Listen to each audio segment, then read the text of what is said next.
আর্যিকর আন্দোলন থেকে আদৌ কি ফসল তুলতে পারল বিজেপি? কি হবে দলের ভবিষ্যৎ পরিকল্পনা? কোন পথে থাকবে আগামী দিনের কর্মসূচি? তা নিয়েই চলছে চুলচেরা বিশ্লেষণ। আর্যিকর আন্দোলন বিজেপির পালে তেমন হাওয়া দিতে পারেনি। শহরাঞ্চলে এই আন্দোলন বিজেপিকে খুব একটা সাফল্য এনে দিতে পারেনি। এবার তাই এই আন্দোলনকে নিয়ে গ্রামমুখী করার পরিকল্পনা। তাই আপাতত পিছোচ্ছে দলের সদস্য বৃদ্ধি অভিযান। কি হতে চলেছে বিজেপির আগামী রোড ম্যাপ? কর্মসমিতির বৈঠকে জোরদার চর্চা বিজেপির। আর্যিকর আন্দোলন থেকে আদৌ কি ফসল তুলতে পারল বিজেপি? কি হবে দলের ভবিষ্যৎ পরিকল্পনা? কোন পথে থাকবে আগামী দিনের কর্মসূচি? তা নিয়েই চলছে চুলচেরা বিশ্লেষণ। আর্যিকর আন্দোলন বিজেপির পালে তেমন হাওয়া দিতে পারেনি। শহরাঞ্চলে এই আন্দোলন বিজেপিকে খুব একটা সাফল্য এনে দিতে পারেনি। এবার তাই এই আন্দোলনকে নিয়ে গ্রামমুখী করার পরিকল্পনা। আপাতত পিছোচ্ছে দলের সদস্য বৃদ্ধির অভিযান।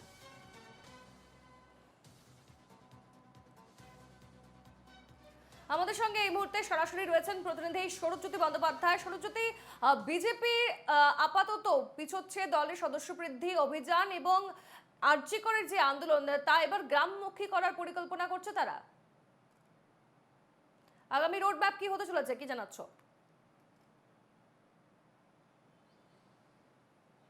দেখো, জুনিয়র চিকিৎসকরা তারা কিন্তু প্রথম থেকেই তাদের যে স্বতঃস্ফূর্ত আন্দোলন, সেখানে কোনো রাজনৈতিক দলকে পাশে চাননি। তারা বারবার জানিয়ে দিয়েছিলেন যে যে কোনো প্রকার রাজনৈতিক দল তাদের পাশে যেন না থাকে, তাদের আন্দোলনটা একেবারেই অরাজনৈতিক।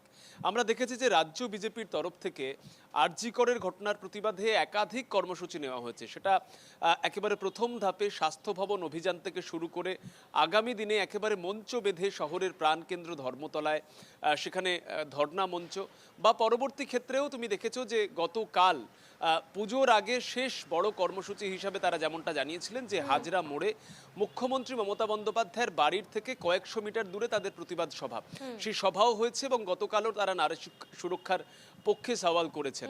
এবং এরপরেই তারা আরও জানিয়ে দিয়েছেন যে দুর্গাপুজোর 4টি দিনে তারাও কিন্তু পিছিয়ে থাকবেন না, বরং রাজ্যের নারী সুরক্ষা নিয়ে যে সাধারণ মানুষের নাগরিকদের প্রশ্ন রয়েছে সেই প্রশ্ন নিয়ে তারা গণস্বাক্ষর অভিযানে নামবেন।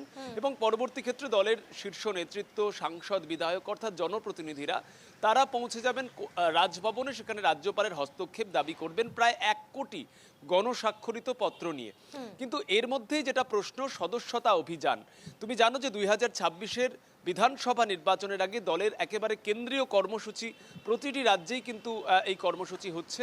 এবং এই সদস্যতা বা সদস্য বৃদ্ধি অভিযানের মাধ্যমে একটা বিষয় স্পষ্ট হয়ে যায় যে নির্বাচনের আগে কত সংখ্যায় মানুষ তারা বিজেপির পাশে আসছেন, অর্থাৎ নির্বাচনের আগে ঠিক কত শক্তি নিয়ে তারা লড়াই করবেন রাজ্যের শাসক দলের বিরুদ্ধে। সেই জায়গায় যেহেতু একটা আন্দোলনের আবহ চলছে এবং বারবার দলের কেন্দ্রীয় নেতারাও কিন্তু তারা মনে করছেন যে এই আন্দোলনটা শহরমুখী হলেও মফস্বল শহর বা একেবারে জেলা অর্থাৎ গ্রামগঞ্জ, যেখানে সাধারণ মানুষের এই ধরনের মত প্রকাশ করাটা সেটা খুব গুরুত্বপূর্ণ। বিশেষ করে গ্রামীণ বাংলার যে ভোট পার্সেন্টেজ সেটা কিন্তু পশ্চিমবঙ্গে নিরিখে বেশি, এবং মহিলা ভোটের ক্ষেত্রেও গ্রাম বাংলার প্রতি কিন্তু যে কোনো রাজনৈতিক দলকেই নির্ভর করতে হয়।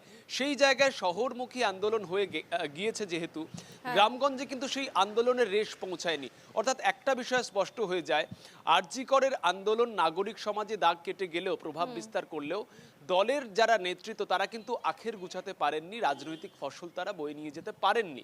সেই জায়গায় যে বৈঠক গতকাল থেকে শুরু হয়েছে, দলের কেন্দ্রীয় নেতৃত্ব সেই বৈঠকে উপস্থিত ছিলেন এবং এই রাজ্যের নেতৃত্বও ছিলেন, এবং কোর কমিটির সদস্যরা তারাও কিন্তু পরবর্তী ক্ষেত্রে যে সিদ্ধান্ত নিয়েছেন বলে বিজেপি সূত্রে জানা যাচ্ছে, আপাতত দলের যে সদস্যতা অভিযান সেটার কিন্তু গতি পাচ্ছে না, বরং নভেম্বর অর্থাৎ এই পুজোর মরশুম এবং তার পরের যে সময় নভেম্বর থেকে তারা কিন্তু সেই সদস্যতা অভিযানে গতি দিতে চাইছেন। যেই সদস্যতা অভিযান শুরুর আগে তারা আপাতত আন্দোলন করবেন, এবং কিভাবে এই শহর থেকে শুরু করে গ্রামগঞ্জ পর্যন্ত এই আন্দোলনকে বিস্তৃতি দেওয়া যায় সেই বিষয়টি নিয়ে কিন্তু এই মুহূর্তে রাজ্য নেতৃত্ব এবং অবশ্যই কেন্দ্রীয় নেতৃত্বই ভাবিত।